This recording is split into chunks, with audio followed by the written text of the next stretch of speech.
The cantina buzzed with voices from a dozen different worlds.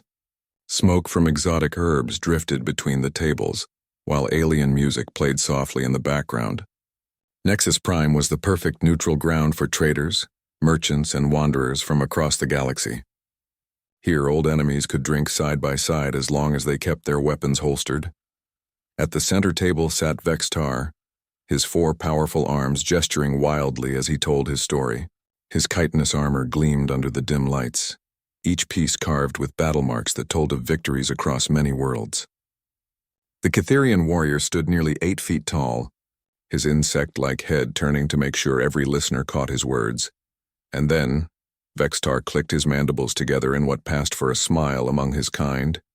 The human turned to run. But you cannot outrun a Catherian hunter. My legs are built for speed, my reflexes honed by generations of warfare.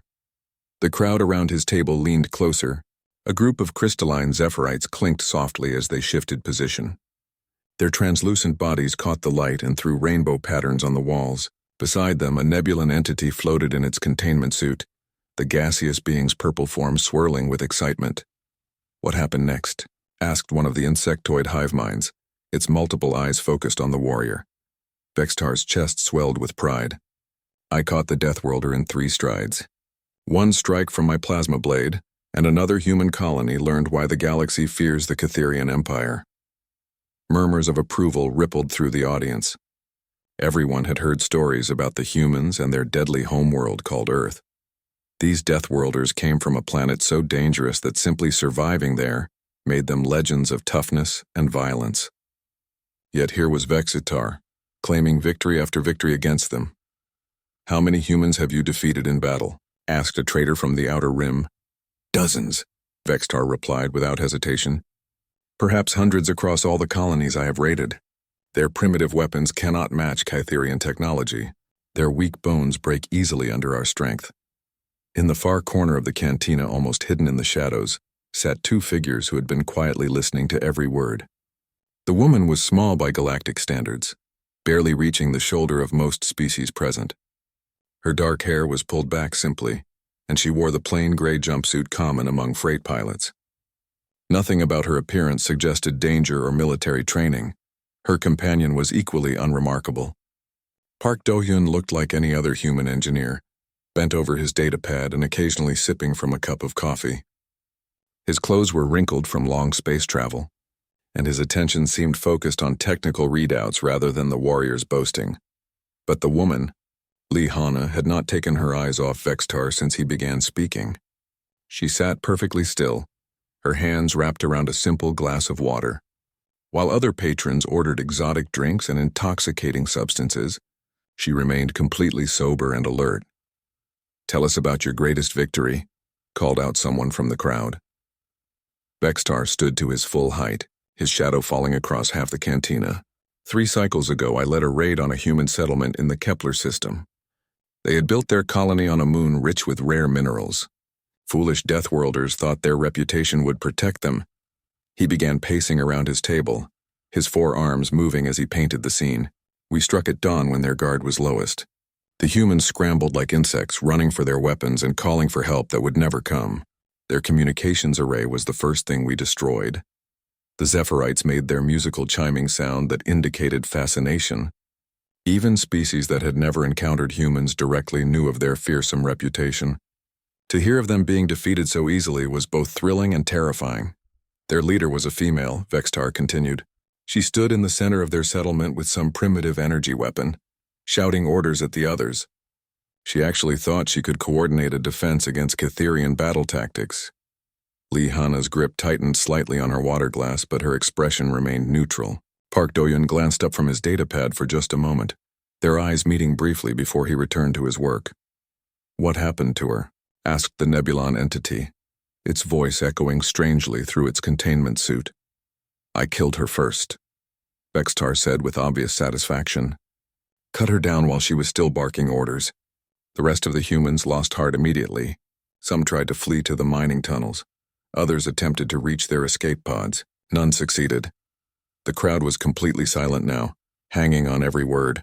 Stories of human colonies were rare, as most species gave the Deathworlders a wide berth. To hear first-hand accounts from someone who had actually fought them was incredibly valuable information. How long did the battle last? Someone asked. Battle? Vextar laughed, a harsh clicking sound. It was barely a skirmish. Perhaps 20 minutes from start to finish. These Deathworlders are dangerous when they have time to prepare and organize. But catch them by surprise and they fall as easily as any other species. He returned to his seat, accepting congratulations and drinks from his admirers. The key is speed and overwhelming force. Hit them hard before they can coordinate their response. Humans are pack hunters by nature, but separate them and they become much less dangerous. Several aliens were now taking notes, clearly planning to sell this intelligence to their own military forces. Information about human weaknesses would be worth considerable credits to the right buyers. You make it sound easy, observed a cautious hive mind. But humans destroyed the Korthag battle fleet last year. They drove the Saurian Empire back from 3 star systems. Vextar waved dismissively with 2 of his arms. Military engagements are different. Those were prepared battlefields with trained soldiers and proper equipment. I target their civilian settlements, their research outposts, their trading colonies. Much easier prey. Lihana finally moved, setting down her water glass with careful precision. The soft sound somehow carried across the noisy cantina, and Park Doyun looked up again. This time several other humans scattered throughout the crowd also glanced in her direction. The Catherian warrior was still talking, describing another raid, another victory. But something had changed in the atmosphere of the cantina. Other patrons began to sense it without understanding what they were feeling.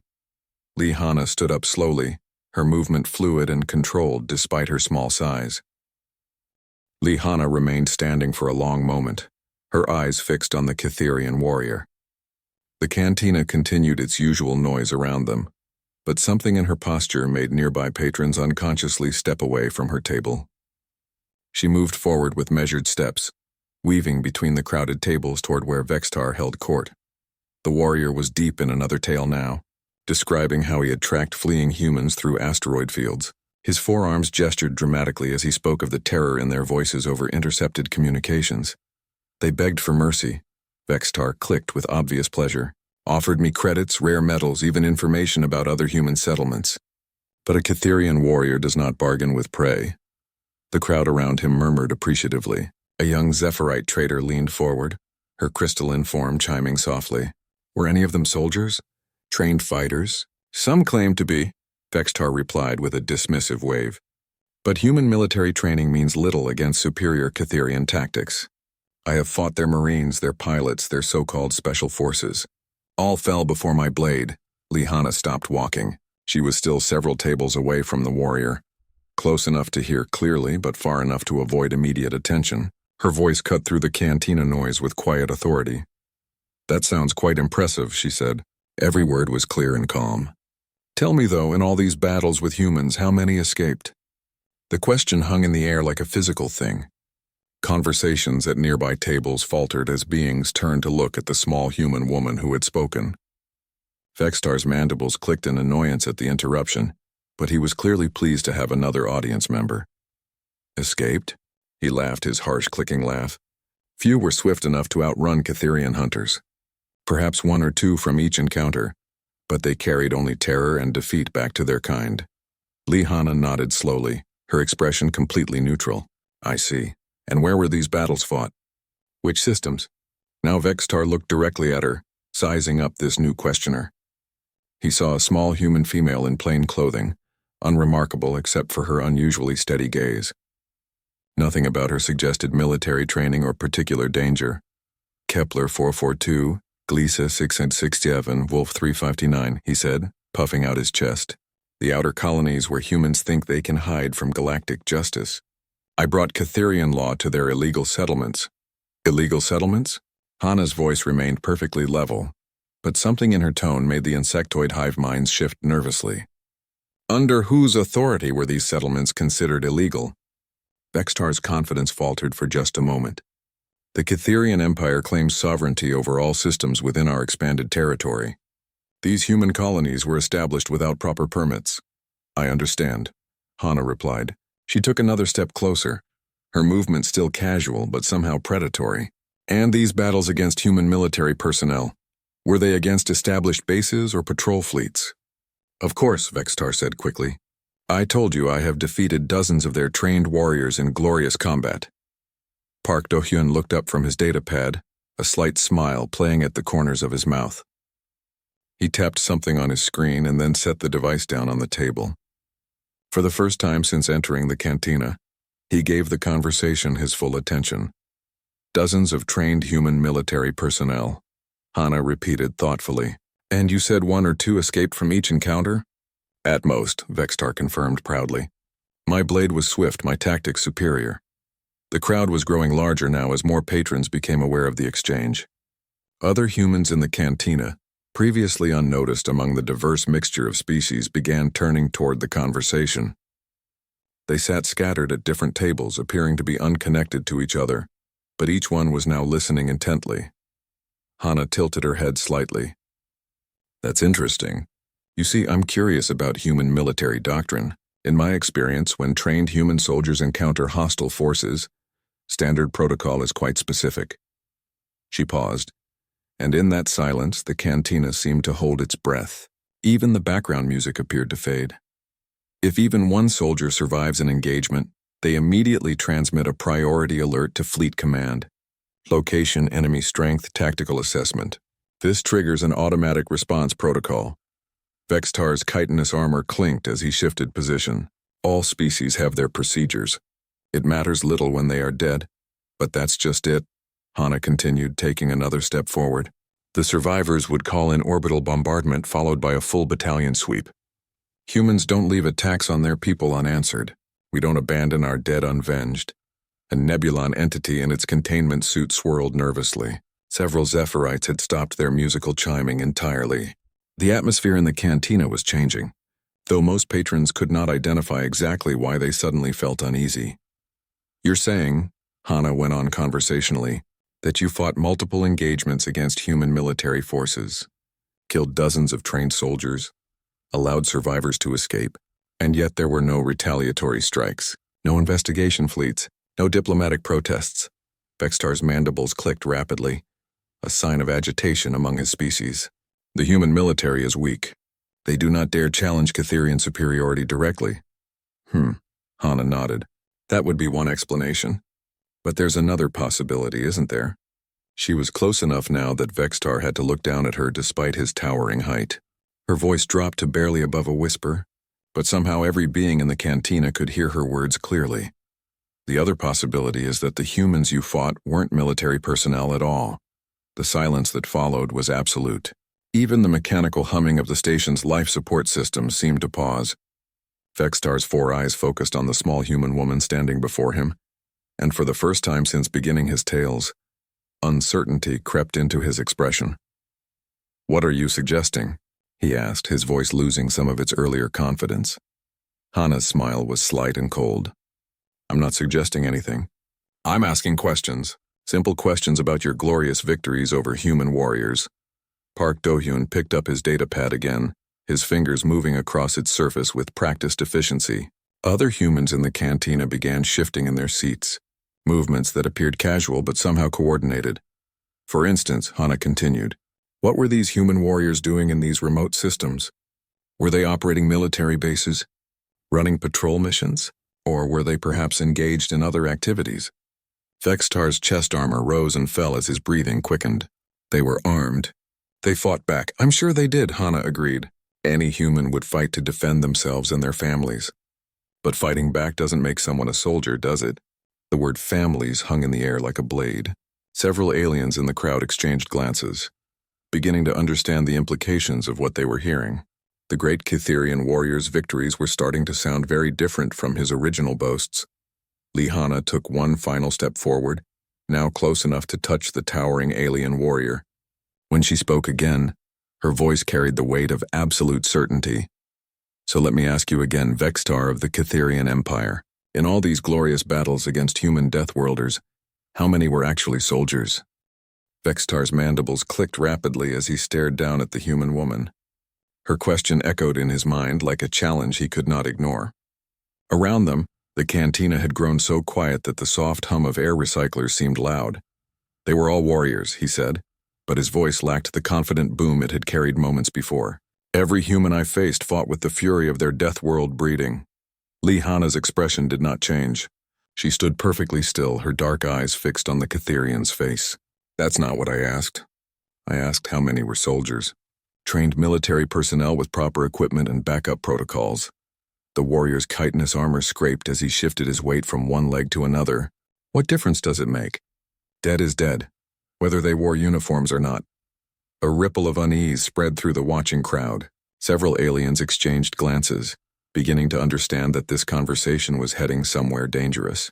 The Zephyrite's crystalline bodies had stopped chiming entirely, their musical communication replaced by nervous silence.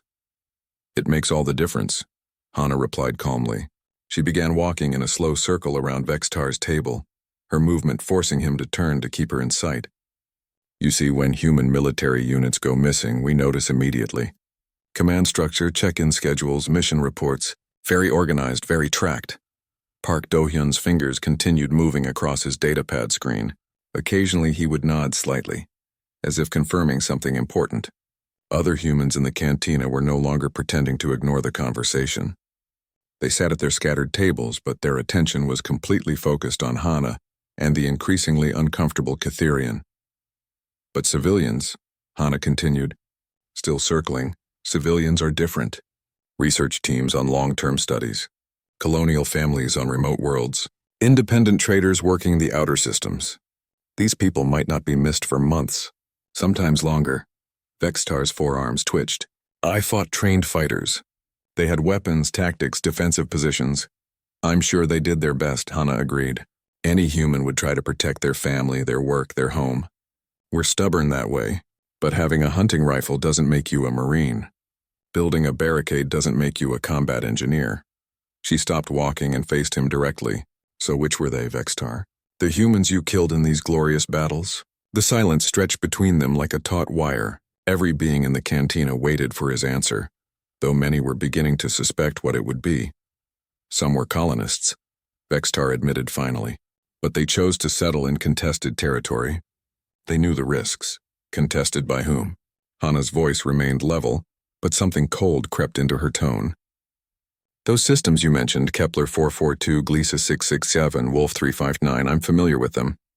They were established under proper galactic settlement protocols. Registered with the Neutral Trading Commission. No territorial disputes on record. Park Do-hyun looked up from his datapad. Actually, he said quietly, there are no Catherian territorial claims filed for any of those systems. I'm checking the official records right now. This was the first time the engineer had spoken directly, and his voice carried the calm authority of someone reading from official documents. Several aliens in the crowd leaned forward to hear better. Vextar's chest swelled as he tried to regain his earlier confidence. The Catherian Empire does not need to file paperwork with inferior species. We take what we require by right of strength. Ah, Hana nodded. So these weren't military engagements at all. They were raids. Against civilian targets. Families, scientists, traders who couldn't fight back effectively. The ugly truth was now clear to everyone listening. The great warriors' battles against fearsome Deathworlders had been nothing more than attacks on helpless people. The crowd began to murmur, their earlier admiration turning to something much colder. They were still humans, Vextar protested. Still dangerous Deathworlders with their unnatural strength and endurance. Yes, Hana agreed. We are quite dangerous when we need to be. That's exactly the problem with what you've done. She moved closer to his table, close enough now that the height difference between them was obvious to everyone watching. The small human woman looked tiny next to the 8-foot Catherian warrior, but somehow she seemed to fill the space around her with quiet menace.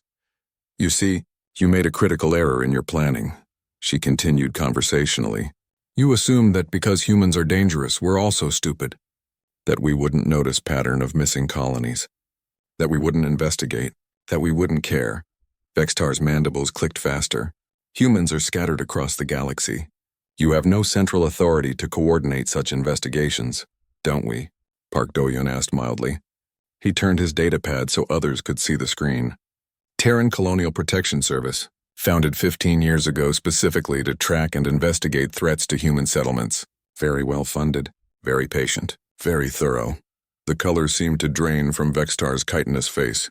Around the cantina, other patrons were backing away from the central tables, sensing that something was about to happen. "The Azure Dawn colony ship," Hana said, beginning to pace again. 43 families heading to establish an agricultural settlement in the Kepler system. They disappeared 3 cycles ago. No distress signal, no wreckage found. She stopped and fixed him with her steady gaze. "But you know what happened to them, don't you?" Vextar said nothing, but his breathing had become rapid and shallow. "The research station on Wolf 359, she continued. Dr. Song Yunji's botanical team. 12 scientists working on crop development for low-light environments. They went silent 18 months ago." Her voice grew quieter with each word, but somehow more terrifying. "The mining survey on Gliesa 667, the trading post at Ross 128, the weather monitoring station at Proxima B, all gone, all in systems where you've been operating." The warrior tried to step backward but found his way blocked by his own table. His earlier audience had melted away, leaving him isolated in the center of the cantina. "Here's what you didn't understand about humans," Hana said, her voice now barely above a whisper but carrying clearly to every corner of the room. "We remember our dead. All of them. Every name, every family, every dream that was cut short." She gestured slightly and Park Do-hyun stood up from his table. Around the cantina, other humans began rising as well. There were more of them than anyone had realized, scattered throughout the crowd but clearly coordinated. "And when we find the creatures responsible for murdering our people," Hana concluded, "we make sure they understand the difference between strength and cruelty." Vextar's 4 hands moved toward his weapons, but stopped when he realized that every human in the cantina was now watching him with the same calm, predatory patience that Hana had shown from the beginning. For the first time in his life, the great Catherian warrior understood what it meant to be prey. The cantina felt smaller now, as if the walls had moved closer together. Vextar stood frozen beside his table, his forearms half raised toward weapons he dared not draw. Every human in the room was looking at him with the same patient, dangerous expression that Lee Hana wore. Park Do-hyun closed his data pad with a soft click that seemed loud in the silence. "Kim Ji-won," he said quietly. "Colony ship Azure Dawn. Disappeared 3 cycles ago near what you call Catherian space." The engineer's voice was calm and conversational, but it carried clearly to every corner of the cantina. 43 families. 207 people total. They were artists mostly. Painters, sculptors, musicians heading to establish a cultural colony on Kepler 442c. From across the room, another human voice joined in. A woman at a corner table who had been quietly eating alone looked up from her meal. "Choi Min-soo here," she said simply. "I'm a merchant." "I knew some of those families." She stood slowly, her chair scraping against the floor. The Kim family had 3 children. Little ones, maybe 6 and 8 years old. They were so excited about learning to paint in the different light of their new sun. Vexitar's mandibles clicked nervously. "I don't know what you're talking about." "Of course you do," said another voice. This time it came from a human male near the bar, someone who had appeared to be just another spacer drowning his troubles in alcohol. "The research station on Wolf 359, Dr. Song Yunji's xenobiology team." He turned to face the Catherian warrior, and his eyes held no trace of the drunkenness his earlier behavior had suggested. 12 scientists. They were studying plant adaptation to help terraform worlds for refugee populations. Peaceful work, important work. They had families too. Added a 4th human, this one a young woman who had been sitting with a group of alien traders. Dr. Song's daughter just started university. She was studying to follow in her mother's footsteps. More voices began speaking up around the cantina. Each human present seemed to know details about the missing colonies, the lost research teams, the disappeared trading posts. They spoke of names, faces, dreams cut short. Children who would never grow up. Scientists whose work would remain forever unfinished. "The mining survey team on Gliesa 667, said an older human man. 8 geologists looking for rare minerals to help build medical equipment. They found deposits that could have saved thousands of lives across the galaxy. "The weather monitoring station at Proxima B," continued a woman with engineer's patches on her jacket. "A family operation. Husband, wife, and their teenage son. They were tracking storm patterns to help other settlers know when it was safe to land." Each revelation hit Vextar like a physical blow. These humans weren't just listing casualties. They were making them real, giving them faces and stories and purposes. The great warrior's glorious victories were becoming something much uglier, with every word spoken.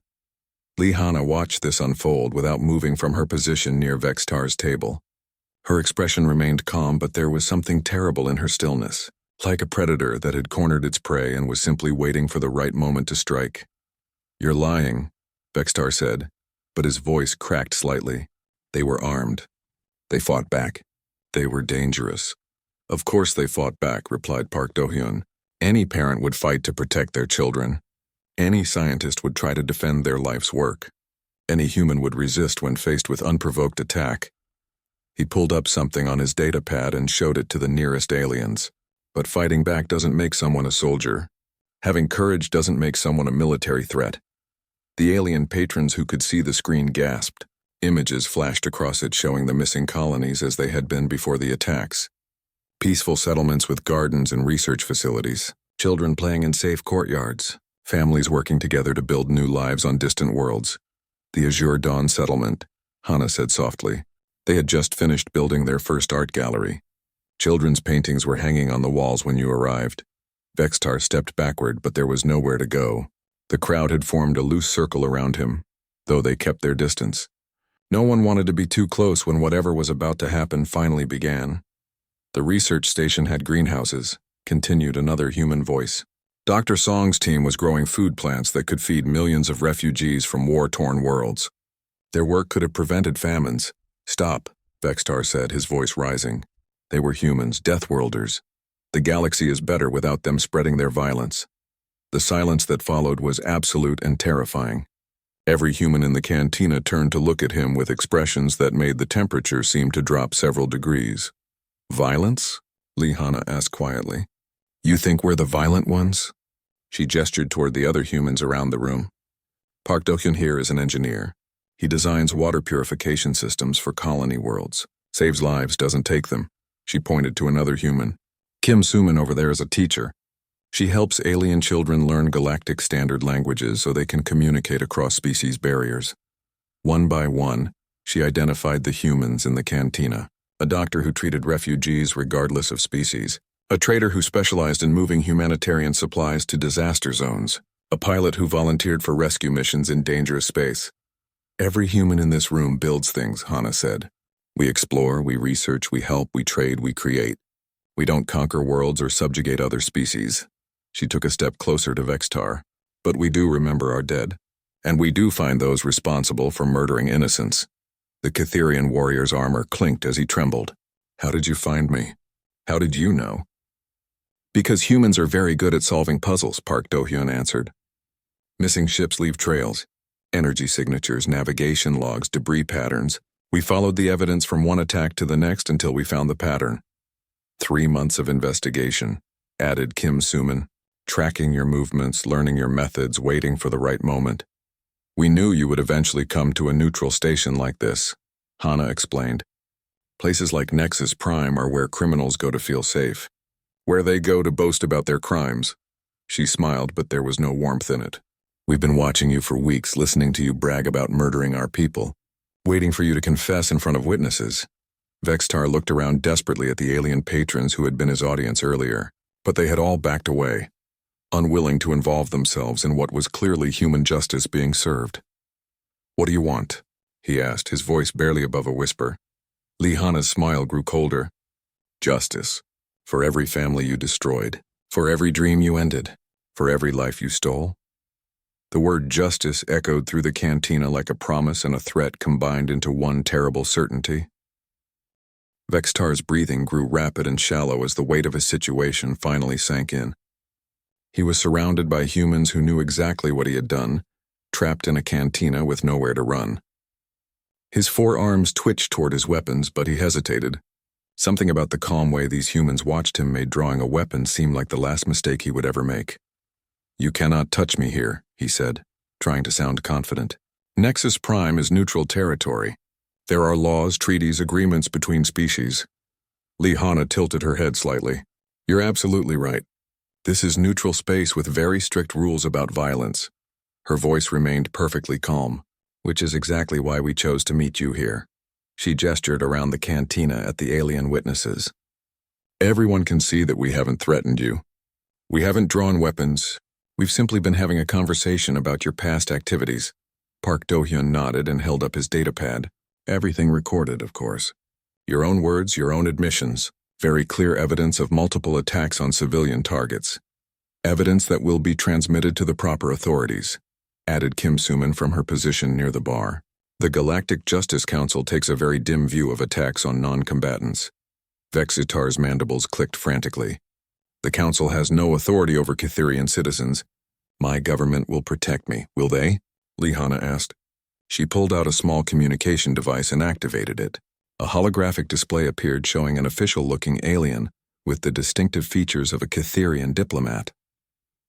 The recording began to play. The Catherian official was speaking to what appeared to be a human, representative in formal diplomatic chambers. The Catherian Empire categorically denies any knowledge of unauthorized raids against human settlements, the diplomat said stiffly. If such actions have been taken by individual citizens acting without government approval, we would of course cooperate fully with any investigation. The recording continued. Any Catherian found guilty of crimes against civilian populations would face justice under galactic law. The Empire does not protect criminals who act outside official policy? Vexitar stared at the hologram in shock. That's impossible. The Empire always protects its warriors. Your Empire protects warriors who follow orders and serve state interests. Hana corrected him. You've been acting as a pirate, attacking random civilian targets for personal profit. That makes you a criminal, not a soldier. She deactivated the recording and put the device away. Your own government has already thrown you to the wolves. They want nothing to do with a rogue agent who attacks innocents and brings shame to their military reputation. The Catherian warrior looked around desperately, searching for some escape or ally. But the alien patrons who had cheered his stories earlier were now backing away further. None of them wanted to be associated with someone who murdered families and scientists. This is a trap, Vextar snarled. You planned this whole encounter. Of course we did, Park Do-hyun replied matter-of-factly. Did you think finding you was an accident? We've been tracking your movements for months, learning your patterns, waiting for the right opportunity. Another human spoke up from near the cantina entrance. Yoon Seokjin, by the way, communication specialist. I've been monitoring your ship's transmission since you docked here 3 days ago. The man who had appeared to be a simple merchant smiled coldly. Every message you've sent, every contact you've made, all recorded and analyzed. Your entire criminal network is now mapped out. From her table near the wall, a human woman who had been playing cards with alien traders looked up. Bay Suzy, intelligence analysis. We know about your safe houses, your supply caches, your contact network, every hideout you thought was secret. Vextar spun around, trying to count how many humans were revealing themselves. They had been everywhere in the cantina, disguised as ordinary travelers, traders, and spacers. An entire team of specialists had been watching him without his knowledge. How many of you are there? He demanded. Enough, Lihana answered simply. She reached into her jacket and pulled out a small badge, holding it where the alien witnesses could see clearly. Captain Lihana, Human Expeditionary Force and Special Recovery Division. A collective gasp went up from the non-human patrons. Even species that had never dealt with humans directly knew that name. The Special Recovery Division was legendary throughout the galaxy. They were the ones who investigated when human settlements went dark. They were the ones who tracked down those responsible and brought them to justice. The Recovery Division, whispered a Zephyrite near the back of the crowd. I thought they were just stories. We're very real, Hana assured him. And we have a perfect record. Every case we investigate, we solve. Every criminal we hunt, we catch. Every crime against human civilians, we answer. She looked back at Vextar, who was now trembling visibly despite his size and armor. We don't exist to conquer or control. We exist to make sure that those who harm our people understand there will always be consequences. Park Do-hyun stood up from his table, no longer pretending to be a simple engineer. The funny thing about humans is that we're pack hunters by nature. We don't work alone. Around the cantina, the other humans began moving with obvious coordination. None of them drew weapons or made threatening gestures, but their movements showed military precision and training. Every person you killed had family, friends, colleagues who cared about them, Kim Suman explained as she walked closer. When they disappeared, those people asked questions. When the questions weren't answered, they contacted us. We don't forget our dead, added Yoon Seok-jin. We don't abandon our missing, and we don't let crimes against our people go unpunished. Bae Suzy closed her card game and joined the loose circle forming around Vextar. You made one critical error in your planning. You assumed that because human settlements are scattered across the galaxy, we wouldn't be able to coordinate a response. But humans excel at organization, Hana continued. We communicate, we share information, we work together. When patterns emerge, we notice. When our people are threatened, we respond. Vextar finally understood the full scope of what had happened. This wasn't a chance encounter or a stroke of bad luck. An entire division of the human military had spent months hunting him specifically. They had tracked him across multiple star systems, infiltrated his hiding places, and orchestrated this confrontation down to the smallest detail. What happens now? He asked, his voice barely audible. Lee Hana's expression showed no mercy, but also no cruelty. Just the cold certainty of justice being served. Now you face the consequences of your choices. Every family you destroyed, every life you ended, every dream you cut short. She gestured to the alien witnesses around the cantina. In front of representatives from dozens of species, you confessed to multiple attacks on civilian targets. The evidence is recorded, the witnesses are present, and the proper authorities have been notified. You're under arrest, Vextar of the Catherian Empire, she announced formally, for crimes against humanity and violations of galactic law regarding the protection of non-combatants. The great warrior who had boasted of his victories against Deathworlders finally realized that he had become the prey in a hunt that had been planned with patience, precision, and the inexorable determination that made humans truly dangerous. Vextar's forearms dropped to his sides as the reality of his situation fully sank in. The cantina around him had become a courtroom, with dozens of alien witnesses watching his downfall. The humans surrounding him showed no anger or hatred, just the cold professionalism of people doing an unpleasant but necessary job. You cannot arrest me, he said weakly. I am a Catherian warrior. I have rights under galactic law. You absolutely have rights, Lee Hana agreed. The right to legal representation. The right to a fair trial. The right to present evidence in your defense. She paused. The same rights you denied to the families you murdered. Park Do-yoon activated his datapad again, and holographic displays appeared showing legal documents.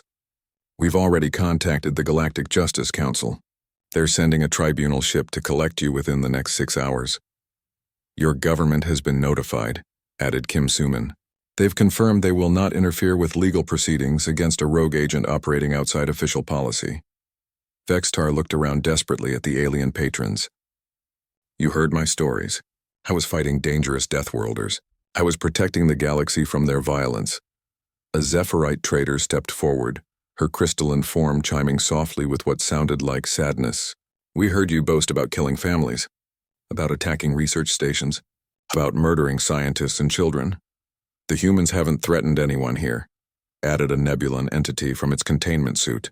They've been polite, professional, and respectful of neutral territory laws. You're the one who confessed to crimes. One of the insectoid hive minds spoke with multiple voices in perfect unison. We have traded with human colonies for decades.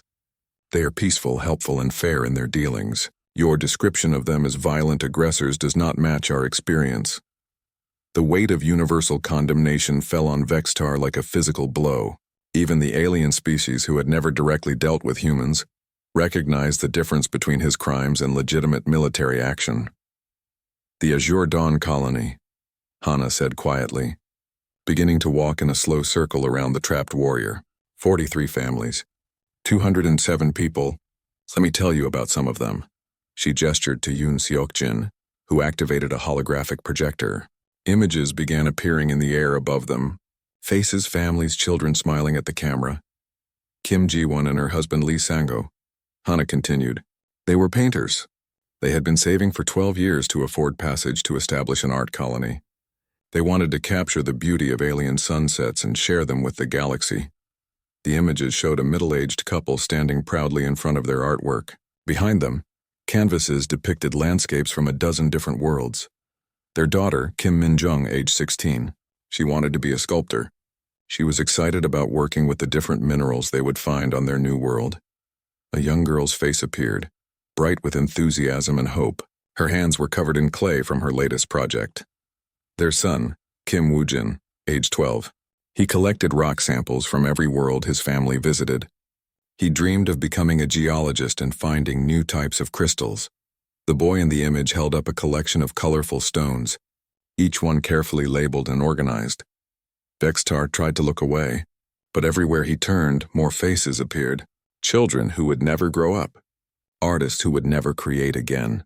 Dreams that had been destroyed by his greed and cruelty. The research station on Wolf 359. Hana continued relentlessly. Dr. Song Yoonji's botanical team. They were working on crop strains that could feed refugee populations on barren worlds. New images appeared. Scientists in laboratories carefully tending to experimental plants. Charts showing how their work could feed millions of displaced beings across the galaxy. Dr. Song had a daughter starting university. She wanted to follow her mother's footsteps and help solve the galaxy's food shortage problems. A young woman appeared in the hologram, standing next to her mother in a greenhouse full of promising crops. Dr. Park Jin-ho was developing water purification systems that could work on any world. His wife, Dr. Choi Arin, was studying soil composition to help barren planets support life.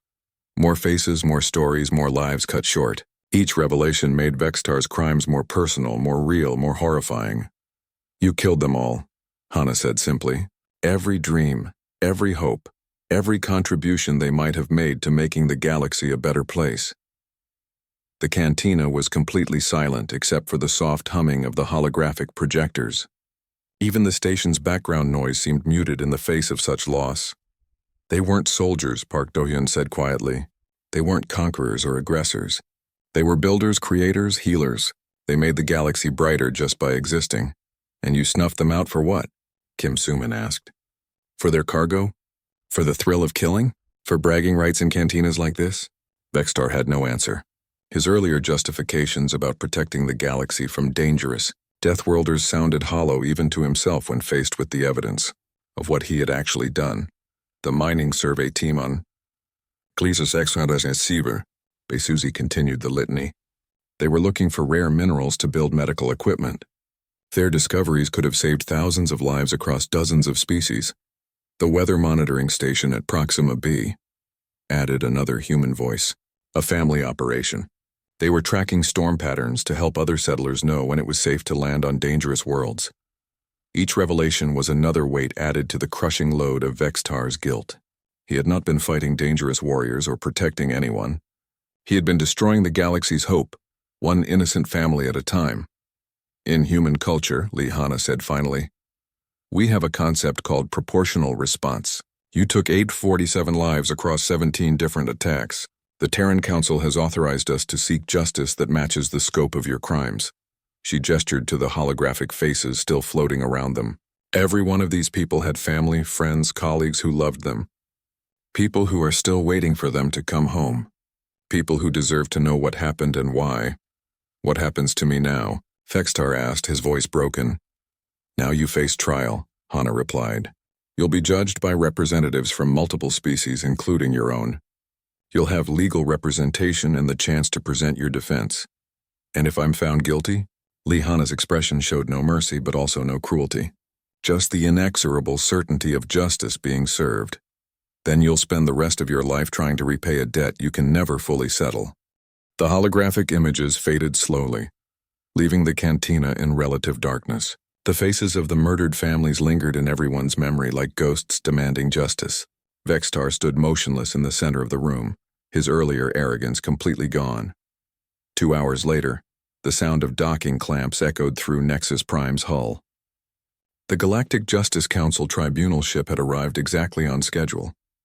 Through the cantina's viewport, alien patrons could see the sleek vessel with its distinctive markings of neutrality and law. "Time to go," Lee Hana announced quietly. The human team moved with practiced efficiency, restraint fields activated around Vextar. Not painful but completely effective. The Catherian warrior offered no resistance as they prepared him for transport. "The tribunal will be fair," Park Do-hyun assured him. "You'll have proper legal representation and the chance to tell your side of the story." "What story?" Vextar asked bitterly. "You've already proven everything. I killed civilians. I destroyed families. I bragged about it like some kind of hero. The story of why, Hana replied. The court will want to understand what drove you to these actions. Whether you acted alone or had accomplices. Whether there are other victims we haven't found yet. As they prepared to leave, a young Zephyrite trader approached nervously. Her crystalline form chimed with uncertainty as she spoke. Captain Hana, she said hesitantly, I have traded with human colonies before. Your people have always been fair and helpful, but I must ask, what will happen to him? Will you execute him for his crimes? Hana stopped and turned to face the assembled alien witnesses. Representatives from dozens of species watched her carefully, waiting for her answer. Her response would shape how the galaxy viewed human justice for generations to come. No, she said clearly. Death would be too easy. Death would end his suffering and teach him nothing. She gestured toward the restrained Catherian. He will stand trial on Earth. He will face the families of those he killed. He will learn their names, see their faces, understand who they were as individuals rather than just numbers in his victory count. The cantina remained completely silent as she continued. If found guilty, he will spend his life working to repay the communities he destroyed, building schools for the children who will never exist, growing food for the refugees who might have been fed by Dr. Song's research, creating art to replace what was lost when he killed those families. A nebulan entity swirled nervously in its containment suit. That seems like a light punishment for such terrible crimes. Does it? Hana asked. Imagine waking up every day knowing that your actions destroyed hundreds of futures. Imagine working to build things for people while knowing you can never bring back the ones you killed. She paused, letting the weight of those words sink in. Imagine having to face the survivors every day. The parents who lost children. The children who lost parents. The communities that will forever have empty spaces where their loved ones should have been. Park Do-hyun nodded. Death and suffering. Justice means living with the consequences of your choices and working every day to try to balance scales that can never truly be balanced. The alien witnesses exchanged glances, many reconsidering their initial reaction to human justice. The idea of forcing a criminal to face the full weight of their actions over an entire lifetime was perhaps more terrifying than simple execution. But what about deterrence? Asked an insectoid hive mind. How does this prevent others from committing similar crimes? Hana smiled grimly. Word will spread. Every species in the galaxy will know what happened here. They'll know that humans remember our dead, that we investigate every disappearance, and that we always find those responsible. She looked around the cantina at the diverse crowd of aliens. Let this be clear to everyone here. Humans are not conquest-driven. We don't seek to dominate the galaxy or subjugate other species. We explore, we trade, we research, we build. Her voice grew harder. But we also remember, and we protect our own. Attack our military if you must, she continued. That's war, and we understand war. Soldiers know the risks when they put on the uniform, but harm our civilians, our families, our children. The temperature in the cantina seemed to drop several degrees, and you'll learn why the galaxy calls us Deathworlders, not because we're violent, but because we're patient, because we're thorough, because we never give up and we never forget. As the human team prepared to escort Vextar to the tribunal ship, a young alien called out from the crowd. What makes humans so different? Why do you care so much about people you've never met? Hana paused at the cantina entrance. Because every human life contains infinite possibility. Every child might grow up to cure a disease or write a song that brings joy to billions. Every scientist might make a discovery that saves entire worlds. Every artist might create something beautiful that lasts for generations. She looked back at the holographic projector that had shown the faces of the victims. When someone destroys those possibilities out of greed or cruelty, they don't just kill individuals. They steal from the entire galaxy's future. That's something we can never allow to go unanswered. The human team departed with their prisoner, leaving the cantina in contemplative silence. Slowly, conversations began to resume, but they were different now, quieter, more thoughtful. The Zephyrite trader who had asked about execution found herself talking with a nebulan entity about human colonies they had visited. Both agreed that their experiences had been positive, that humans had been fair trading partners and helpful neighbors. An insectoid hive mind began reviewing its species' diplomatic relations with humanity, wondering if closer ties might be beneficial. The humans' methodical approach to justice suggested they would be reliable allies and dangerous enemies. Near the bar, several alien merchants quietly discussed changing their travel routes to avoid systems where human civilians might be present, not out of fear of humans themselves, but out of concern about what might happen to anyone who harmed them. Word of the confrontation spread through Nexus Prime within hours. By the end of the day, ships departing the station carried the story to dozens of different worlds.